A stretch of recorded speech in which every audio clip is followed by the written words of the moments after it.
কি হয়েছে ঘটনাটা? কি ঘটনাটা মানে আমাৰ ঘৰটো ইয়াতে তাৰ মানে গেটৰ পশ্চিম ফালে আমি ঘৰত বহি আছো। বহি থকা অৱস্থাত মানে একদম মানে বিৰাট ভয়ংকৰ শব্দ এটা হৈছে আৰু মাজে সময়ে শব্দ হ'লে মানে এক্সিডেণ্ট হয়। তথাপি তেতিয়া মই একদম মানে ঘৰৰ পৰা দাউৰি আহিছোঁ। আহি চাওঁ একদম মানে পিলপিলি আৰু বাইক এইটো খুন্দা খাই পেলাই বাইকৰ যি ড্ৰাইভাৰ তাৰমানে যি চলাইছে আৰু যিজনে পিছত বহি আছে সিহঁতৰ অৱস্থাটো একেবাৰে বেয়া। আৰু পিলপিলি যিজনে চলাইছে তেওঁ একদম চেপা খায়, তেওঁক মানে বাহিৰ কৰিব পৰা নাই। তাৰমানে ৰক্ত চক্ত একদম পুৰা মানে বাহিৰ হৈ আছে। তাৰপিছত পিলপিলিৰ সন্মুখৰ ছাইডটো একদম মানে ভাঙি গৈছে। পিলপিলিৰ পিছৰ যিটো অংশ সেইখিনি বেটাৰী ছাইডটো একদম সন্মুখৰ পৰা আহি গৈছে। তাৰপিছত মানে আমি চবে ইয়াতে যিবিলাকে মানে তেতিয়া মানে আহিছে চবে আহি পিলপিলিৰ সন্মুখৰ ছাইডটো এটা এটাকে মানে ভাঙি চাঙি সেই পিলপিলি ড্ৰাইভাৰটো আমি বাহিৰ কৰিলোঁ। তেতিয়া যে বাইক যিজনে চলাইছে আৰু বাইকৰ পিছত যি বহি আছিল সেই দুটাৰ অৱস্থা একেবাৰে বেয়া। তাৰমানে ৰক্ত চক্ত একদম মূৰটো মানে শৰীৰটো একেবাৰে মানে বেয়া হৈছে। তাৰপিছত আমি পিলপিলিত যি তিনিজন মানুহ বহা আছিল পেচেঞ্জাৰ তাৰ এজন মহিলাজনৰ মানে মহিলাৰ নামটো আমি সুধিলোঁ, কথা ক'ব পাৰিছিল তেতিয়া। তাৰমানে পদ্মা বুলি ক'লে। ঘৰটো সুধিলোঁ তেলেৰিয়া বুলি ক'লে। তাৰ ল'ৰা এটা আছে, ল'ৰাটো দুখ পাইছে, ভালেখিনি দুখ পাইছে। তাৰ গিৰিয়েকজনীও দুখ পাইছে। আৰু তেতিয়া সেই মাইকীজনৰ পৰা অলপ কথা ক'ব পাৰিছে। তেতিয়া মই মোবাইল লৈ পেলাই মোৰ মোবাইলেদি মানে নাম্বাৰকেইটা ক'ব পাৰিছে, মই তাত মানে ফোনটো কৰি দিছোঁ।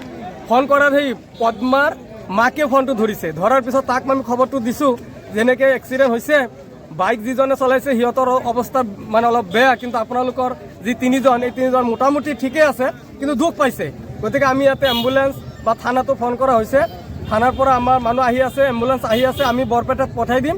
বৰপেটাত পঠাই দিয়াৰ পিছত আপোনালোকে তাতে মানে যোগাযোগ কৰক।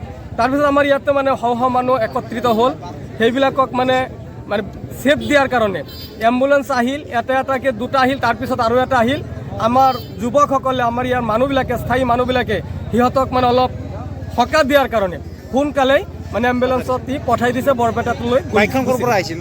বাইকখন বোলে আমি শুনা মতে বৰবালা বজাৰত যিটো শ্বৰুম খুলিছে ইয়াতে এটা মানে ঘৰৰ নিচিনা পেণ্ডেল বনাইছে আৰু তাতে অস্থায়ীভাৱে বাইকবিলাক মানে বিতৰণ কৰি আছে, বিক্ৰী কৰি আছে। তাৰ পৰা সুৰুংগৰ এটা ল'ৰা আৰু এজনে সুৰুংগৰ পৰা বাইকটো ল'বলৈ আহিছে। সেই বাইকটো চেক কৰাৰ কাৰণে অলপ টেষ্ট কৰাৰ কাৰণে মানে লৈ আহিছে নতুন বাইক। তাৰমানে এই সুৰুংগৰ পৰা জাষ্ট বৰবালা বজাৰৰ পৰা আহি পেলাই ইয়াতে সুৰুংগৰ এজনে পিছত বহি আছে আৰু যিজনে বাইকটো ল'ব সি মানে বাইকটো চলাইছে কালজাৰৰ পৰা আহিছিল বাইকখন বাইকখন মানে বজাৰৰ পৰা বজাৰত সুৰুংটো আছে এতিয়া আমি মানে বাইকটো কোন ফালৰ পৰা সেইখিনি আমি কিন্তু ইমানখিনি গম নাপাওঁ বজাৰৰ পৰা হয়তো কালজাৰ যাব পাৰে তাৰ পৰা আহিব পাৰে কিন্তু তেতিয়া আৰু মানে আমাৰ ইমানখিনি সুধাৰ কোনো মানে ই নাই ঠিক আছে গতিকে এতিয়া আমাৰ মানে আমাৰ আৰক্ষী বিষয়া আহিছে পিছত মানে সেইবিলাক তাৰমানে আমাৰ ইয়াতে পিলপিলি আহি আছিল আপোনাৰ বৰবলা ফালৰ পৰা বাইকখন আহি আছিল কালজাৰ ছাইডৰ পৰা বাইকখন আমি জনামতে খুব স্পীড আছিল স্পীড আহি মানে কণ্ট্ৰল কৰিব নোৱাৰি পিলপিলিৰ মুখামুখি মাৰি দিছে এতিয়া কি হৈছে এতিয়া যি অৱস্থা আপোনাৰ দুইজনৰ অৱস্থা খুব মানে সংকটজনক বাইকত দুজন আছিল বাইকত দুজন বাকী চাৰিজন মানে এতিয়া